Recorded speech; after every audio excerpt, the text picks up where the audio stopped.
Hey guys, welcome back to our YouTube channel One Tuesday. Today in this video, let's learn about how to set up your Google Drive account. So let's get started. For that, at first let's get into any browser and search for Google Drive, and we'll get into this interface. Now, to create a new account, simply let's click on sign in over here on the top. And if you are already signed in to your Google account, and if you have the Google account, you need to simply enter your email address here and your password. Afterwards, our Google Drive account will finally be created. But if you do not have Google account, simply go on and click on create account and choose your use, that if it is personal use or for your child or your work or business. Let's go for personal use for now. Enter your details.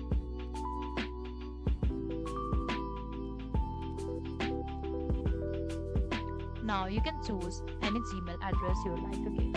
Let's go for this one and simply click on next. Now create your new password and simply click on next.